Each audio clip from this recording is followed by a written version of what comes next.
The scent of fresh roses and vanilla candles filled the grand church, their delicate aroma blending with the faint whispers of excitement from the guests.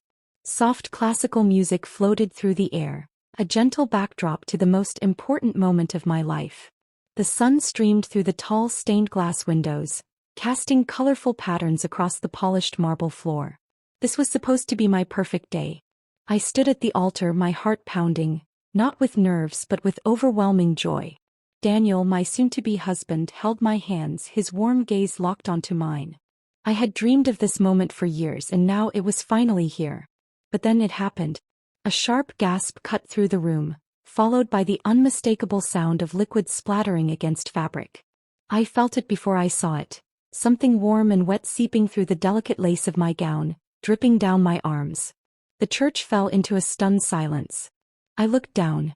A deep red stain spread across the front of my pristine white dress like a grotesque flower blooming in slow motion. The rich scent of wine filled my nostrils, making my stomach turn.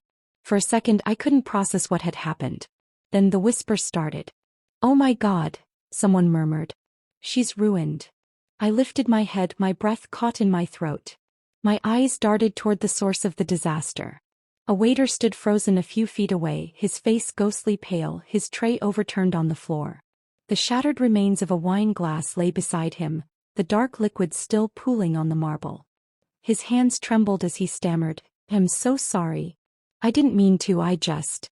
But my gaze had already shifted past him. To her. Lillian. My stepmother stood near the front row, a look of exaggerated shock painted on her face. But she wasn't shocked. Not really. As she had done this. I had seen her just moments before, standing too close to the waiter, her manicured hand brushing against his arm. I had caught the way she whispered something to him, the way her fingers had subtly nudged his back. She had pushed him. It wasn't an accident. It was her final cruel act of sabotage. "Oh dear," she gasped, placing a hand over her heart as she took a dramatic step forward. "What an unfortunate accident. I hope this doesn't ruin your special day, darling." Please. She wanted this. She had waited for this. Rage bubbled in my chest, hot and uncontrollable. My fists clenched at my sides as I forced myself to breathe, to think, to not give her the satisfaction of seeing me break. The priest cleared his throat awkwardly. "Perhaps we should take a moment." "No." My voice came out sharper than I intended, cutting through the tension. Daniel squeezed my hand. "Baby, let's just..."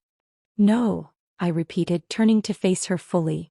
My dress was ruined, my moment stolen, but I wouldn't let her pretend to be innocent. She did this. Gasps rippled through the crowd. Lillian's eyes widened in mock offense. "Me?" She let out a breathy laugh. "Sweetheart, that's absurd. I would never." I stepped forward, my voice low but firm. "You would. And you did." My father stood up then, his face unreadable. "Now let's not start pointing fingers," he said, his tone weary, as if my anger was more exhausting than the situation itself. Of course he would defend her. He always did. The betrayal stung just as much as the wine soaking into my skin. I swallowed the lump in my throat. My wedding day was in shambles and there was nothing I could do to change that. But I could make her pay for it. I took a slow breath, forcing a smile onto my lips, though my eyes burned with unspoken promises. "It's fine," I said. "Let's just continue." Lillian smiled, satisfied. She thought she had won. But this wasn't over. Not even close. The moment the last wedding guest left the reception, I locked myself in my hotel suite, stripped off my ruined wedding gown, and sat on the edge of the bed, staring at my reflection in the full-length mirror. My face was blank, but my eyes told a different story. Beneath the forced smiles and polite nods I had given throughout the night, something dark burned inside me. Lillian had gotten away with humiliating me on my wedding day. She had stolen the moment I had dreamed of since I was a little girl, and she had done it with a smirk on her face. But I wouldn't let it end like this. I reached for my phone and dialed the only person I knew could help me, Ethan. The call rang twice before a groggy voice answered. "Why are you calling me on your wedding night?" Ethan grumbled. I ignored his irritation. "I need your help." There was a pause and then his tone shifted. "What happened?" I inhaled deeply, the scent of wine still lingering on my skin like a bitter reminder. "Lillian ruined my wedding." Ethan cursed under his breath. What did she do? I told him everything. The spilled wine, the smug way she pretended to be innocent, my father's blind loyalty. By the time I was done, I could hear the anger in Ethan's silence. That woman has always been a snake, he muttered. What do you want to do? I hesitated for only a second before I said the words I had been thinking ever since I stood at that altar, humiliated in front of hundreds of people. I want to destroy her. Ethan let out a low whistle. You're serious? I've never been more serious. A slow chuckle came through the line. All right, bride of vengeance. Tell me what you have in mind. I stood up, pacing the room as my thoughts began to form a solid plan. Lillian thrives on control. She spent years manipulating my father, making herself seem perfect in his eyes. If I take that away, if I make him believe she's been unfaithful, she'll lose everything. Ethan was quiet for a moment before he said, You know, I might actually love this idea. I smiled for the first time that day. She deserves worse, I muttered. But this will do for now. Ethan hummed in agreement. If we're going to do this, we need to be smart. We can't just throw accusations at her. We need evidence. Fake evidence, I corrected. Pause. Then he laughed. Oh, this is going to be fun. Lillian had a type, tall, charming, and wealthy-looking. She had spent years molding my father into her ideal partner, dressing him in expensive suits and teaching him how to carry himself with the arrogance of old money. If I wanted my father to believe she was cheating, I needed a man who fit that mold. Ethan knew just the guy. A bartender named Lucas, who moonlighted as a model and had an ego big enough to make the plan work. He was good-looking, smooth-talking, and most importantly, he didn't mind playing dirty for the right price. He's in, Ethan texted me the next day. This is gonna be legendary. I leaned back in my chair, my fingers tightening around my phone. It was only just beginning. The first thing I did was buy a burner phone. I saved Lucas's number under Lillian Red Heart, and started crafting the perfect affair. The texts needed to feel real. I studied the way Lillian spoke, the phrases she used when she was pretending to be the perfect wife. I filled the fake conversation with just enough passion and secrecy to make my father suspicious but not immediately confrontational. Lucas, I can't stop thinking about you. Lillian Red Heart, you have to. If he ever finds out. Lucas, let me see you tonight. Just for a little while. Lillian Red Heart, you're dangerous. Lucas, and you love it. I grinned as I reread the messages, making sure they sounded just right. Then I sent them to my father's phone from the burner. He would wake up the next morning to an anonymous tip about his wife's secret lover. I could already imagine the confusion and doubt forming in his mind. A few days later, Ethan followed Lillian to one of her usual spa days. Lucas was already there waiting. Ethan sent me the photos within the hour. One of Lucas handing Lillian a rose. Another of her laughing at something he whispered in her ear. A final one of their hands almost touching as they walked past each other. To someone who didn't know the truth, it looked like an affair in the making. To my father, it would look like betrayal.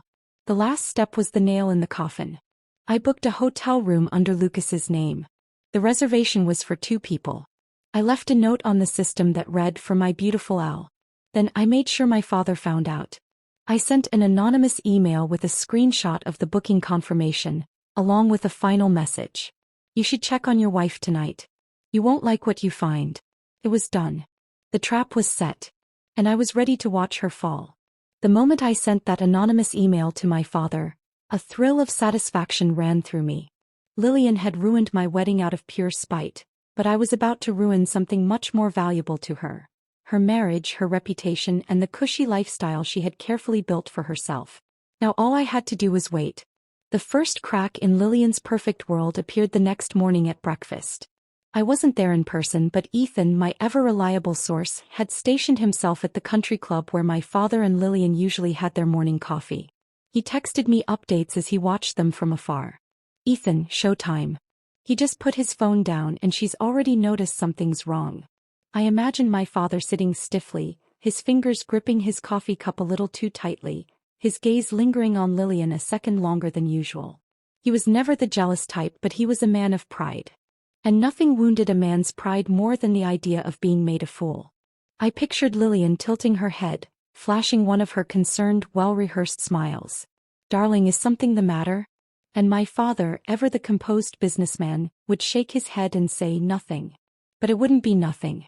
It would be an itch, a whisper at the back of his mind that he couldn't ignore. Later that night my father did what I expected. He confronted Lillian. Ethan had a friend on staff at their estate, and thanks to a well-placed bribe, I got all the details of their argument within the hour. Apparently my father had placed his phone on the dining table and casually asked, "Do you know anyone named Lucas?" Lillian, not expecting the question, had hesitated. Just for a second. But it was enough. My father had noticed. Lucas, she had repeated, feigning confusion. "Yes," he had said, his voice calm but sharp. "He seems to know you quite well." Lillian had laughed, brushing off the accusation. "Darling, I meet plenty of people at the spa, the club, social events. I can't possibly remember every name." But my father wasn't convinced. He had then pulled out his phone and shown her the text messages. Her face had drained of color. The thing about Lillian was that she was an expert liar. But she thrived on control. And right now she was losing it. I imagined the gears turning in her mind as she read the texts, her brain scrambling to figure out whether this was a real affair she had forgotten about or a trap. Of course she denied everything. "Darling, someone is trying to sabotage us," she had said, her voice laced with just the right amount of wounded dignity. "You don't believe this nonsense, do you?" My father hadn't answered immediately, which meant the doubt was already there. He had simply said, "If it's nonsense, you won't mind explaining why a man named Lucas has been seen around you." Lillian had done what she always did when cornered. She switched tactics. "I can't believe this," she had whispered, shaking her head. "After everything we've built, you'd think so little of me?" I had to hand it to her. She knew how to manipulate emotions. But my father wasn't a fool. And I had already set the final trap. The next day I made sure my father received another anonymous tip. This time it wasn't just a text. It was a photo. A blurry but incriminating image of Lucas standing outside an upscale hotel, looking impatient. The message that accompanied it was simple. "Check room 614 tonight. You'll get all the proof you need."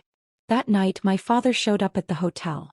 Ethan and I had made sure Lucas was exactly where he needed to be, walking into the lobby at the right moment, wearing an expensive suit, looking every bit the charming secret lover.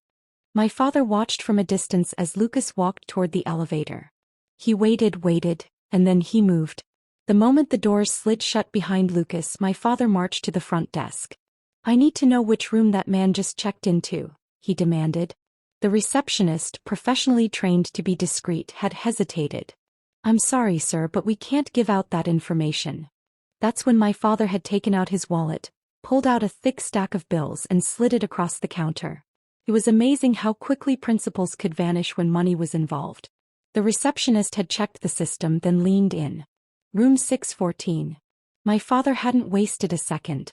He stormed to the elevator, his hands clenched into fists. I could picture the fury in his eyes, the tight set of his jaw. He was a man who prided himself on having a perfect life, a perfect marriage. And now that illusion was crumbling.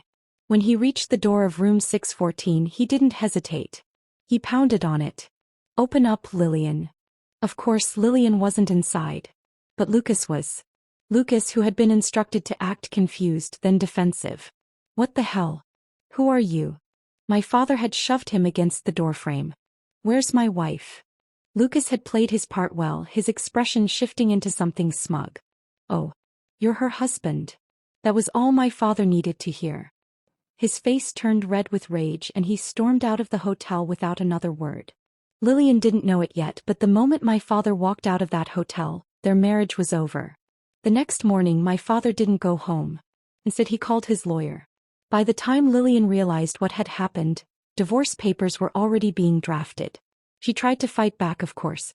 She cried, screamed, insisted it was all a setup. But my father wasn't listening. The photos, the messages, the hotel confrontation. It was too much. She had lost. And I had won. As I sat in my apartment, sipping champagne and reading the furious texts Lillian was sending to my father, I felt something I hadn't felt since my wedding day. Satisfaction. She had taken something from me. Now I had taken everything from her. And it was only the beginning.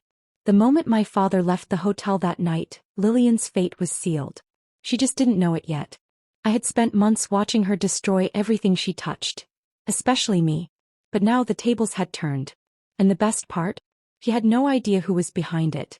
The beauty of a well-executed revenge isn't just in its success. It's in watching the enemy crumble piece by piece with no way to stop it. And Lillian? She was about to learn what it felt like to lose everything. I knew my father well. He wasn't the type to react on impulse. If he was ending his marriage, he was doing it the smart way. That meant a lawyer, airtight paperwork, and making sure Lillian walked away with nothing. The morning after the hotel incident, he didn't go home. Instead, he went straight to his attorney's office. I imagined him sitting across from the best divorce lawyer in town, his expression stone cold. He would have slid his wedding ring off his finger and placed it on the desk with a quiet finality.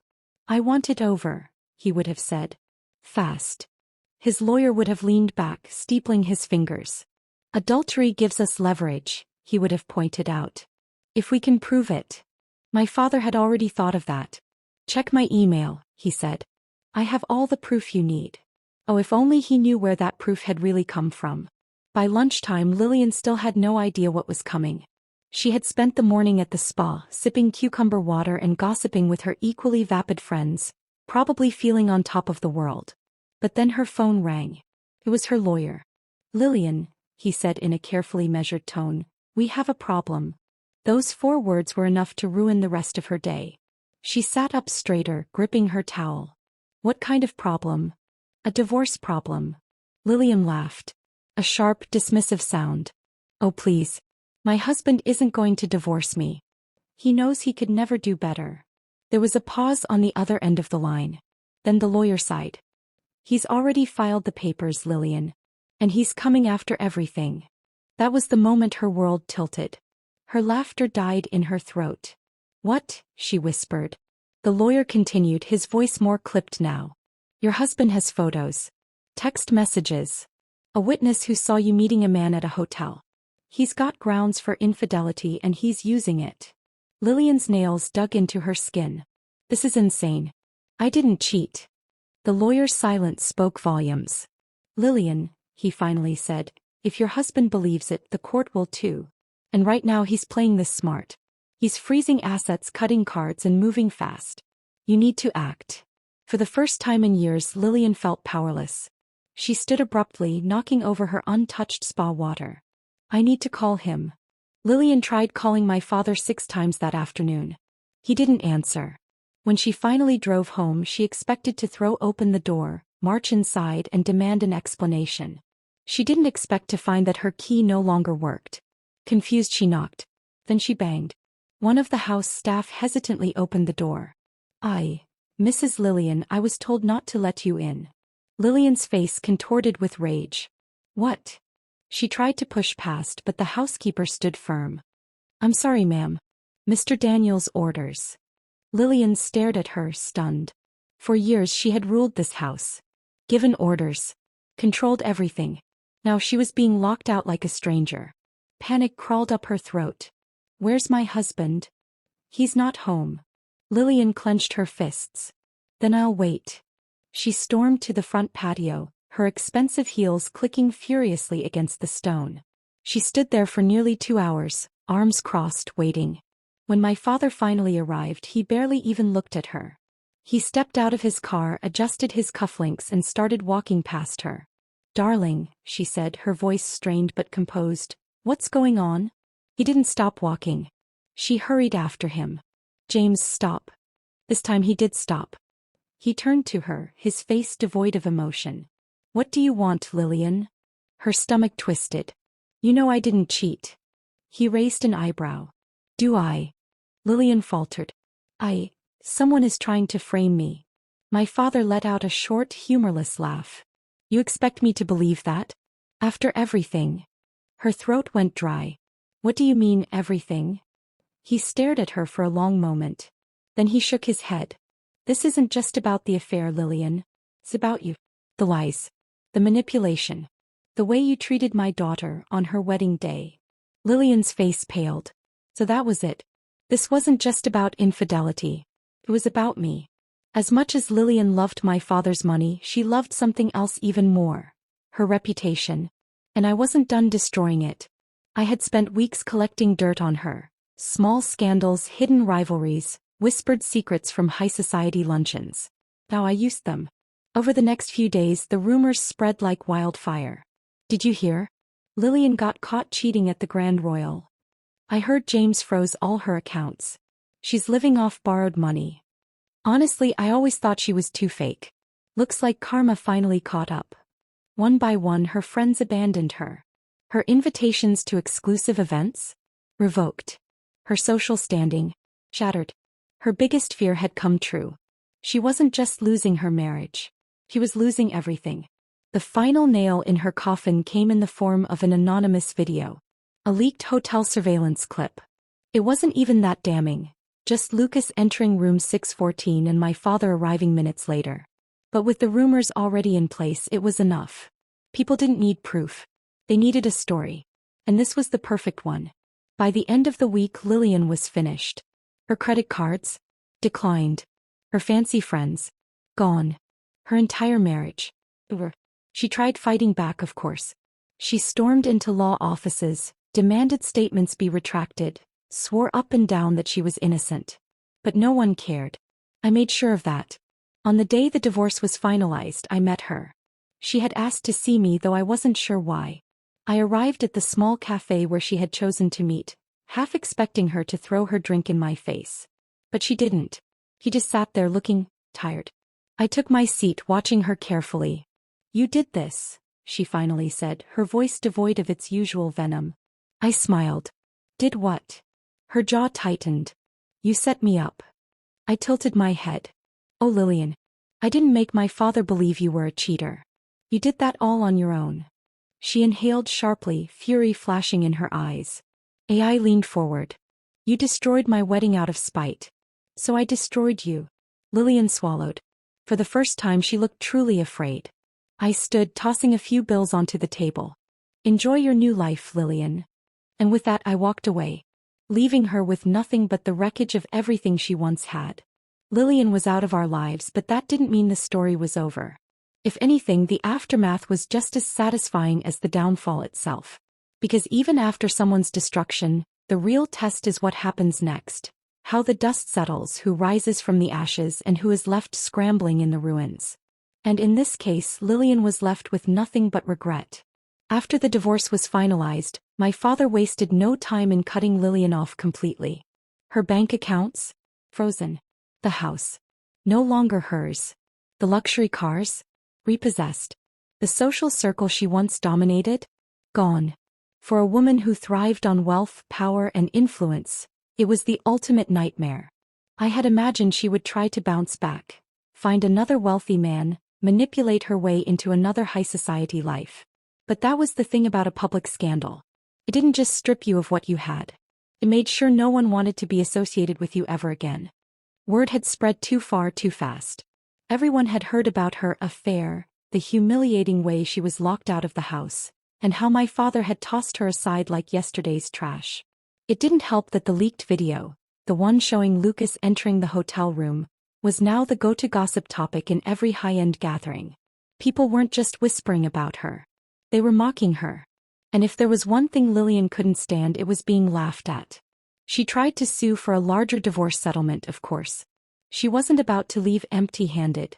But my father had the best lawyers. And with the infidelity claim standing strong, the judge ruled in his favor. She walked away with almost nothing.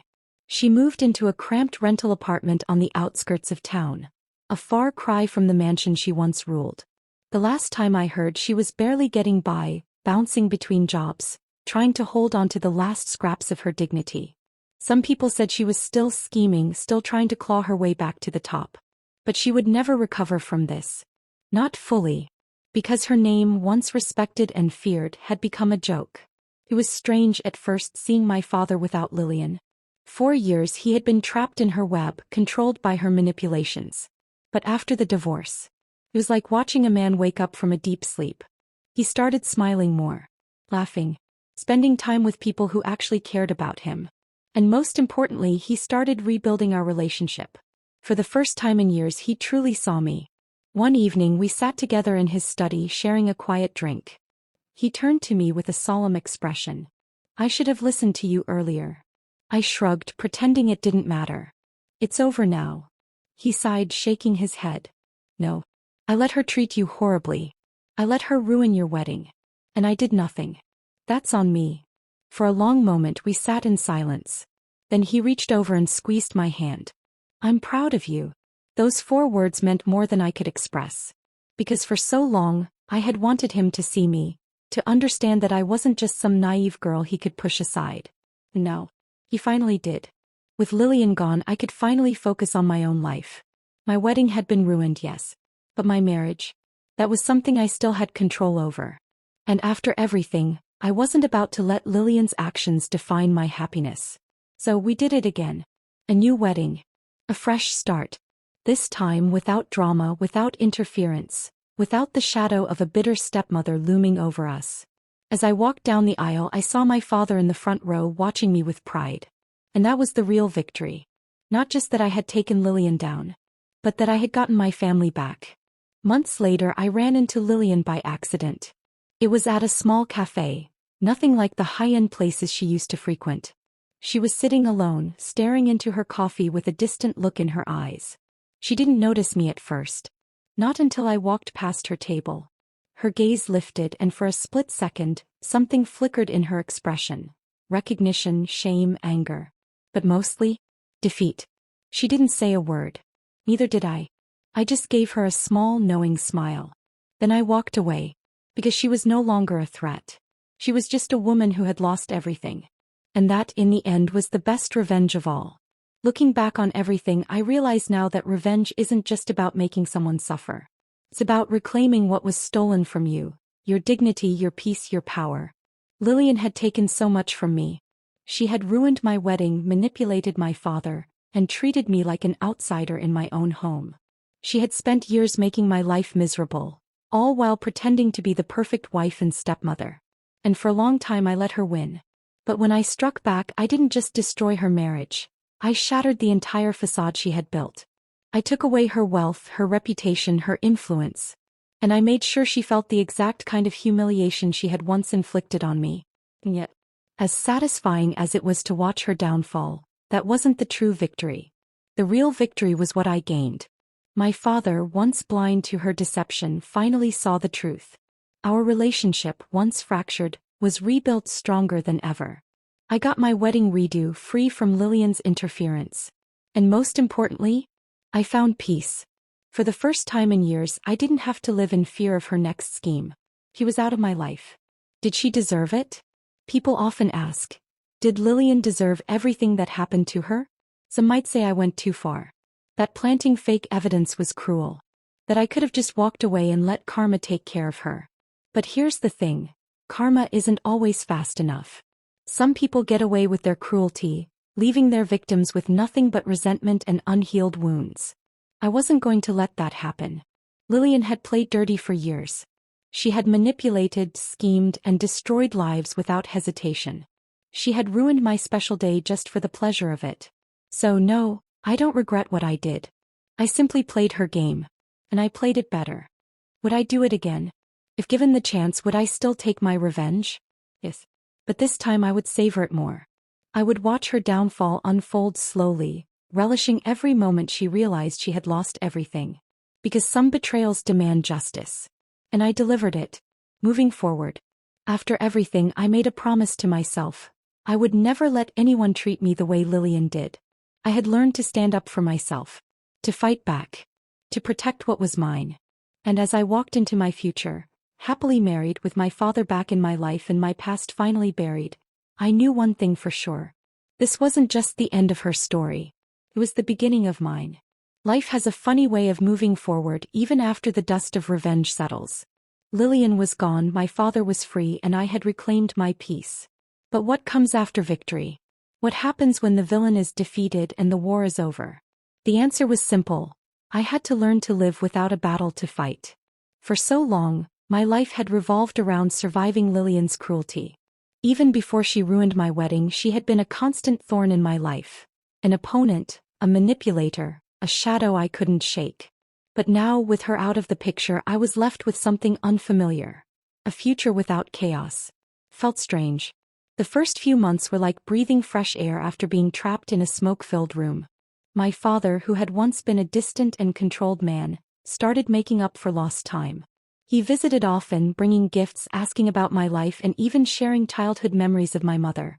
Things he had never spoken about before. I had spent years believing he had chosen Lillian over me. And in many ways he had. But now, without her poisonous influence, he was slowly becoming the father I had always wished for. He even attended our second wedding, sitting proudly in the front row. If there was ever a moment that made my revenge feel worth it, it was seeing my father there. Free, smiling, finally present. Just when I thought I'd heard the last of her, Lillian tried to reach out. It started with a message. "We need to talk." I ignored it. Then another. "You don't understand what you've done. Please, I just want to explain." I laughed when I read that one. I knew what I had done. That was the whole point. Then a few weeks later I got a call. I didn't recognize the number, but when I answered, her voice came through, strained, exhausted, and for the first time in my life, weak. "Please," she whispered. "Just meet me once." I should have hung up. I wanted to. But some part of me, maybe the part that needed to see her downfall up close, agreed. We met at a small cafe, a far cry from the luxury restaurants she once adored. She looked different. The confidence, the arrogance, the perfectly polished image, it was all gone. Her hair was unkempt, her clothes plain, her nails unpolished. She looked ordinary, and for someone like Lillian that was worse than death. She stared at me for a long moment before speaking. "Why?" she finally asked. I raised an eyebrow. "Why what? Why did you do this to me?" Her voice wavered, but there was still a hint of the old Lillian. The woman who believed she was always the smartest in the room. I leaned back in my chair, studying her. "You ruined my wedding out of spite. I returned the favor. Except I made sure your destruction was permanent." She flinched at my words, but I didn't stop. "You tormented me for years. Manipulated my father. Made my life miserable just because you could. And you thought you'd always get away with it. But you didn't, Lillian. I won." She exhaled shakily, her fingers trembling around her coffee cup.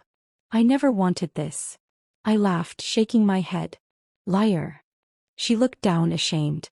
Maybe for the first time in her life. I waited, expecting her to fight back, to throw some last-minute scheme at me. But instead she sighed.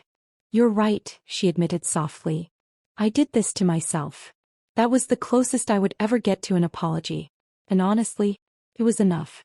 I had no interest in hearing her excuses, no need for some tearful confession. I had already won.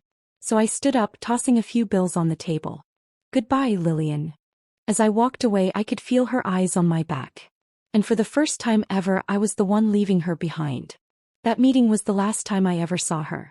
Maybe she learned her lesson. Maybe she didn't. It didn't matter anymore. I had my life back. My father had his freedom. My marriage was untouched by her destruction. I had everything she tried to take from me. And as I walked into my future, one thing was clear. Lillian was nothing more than a bad memory.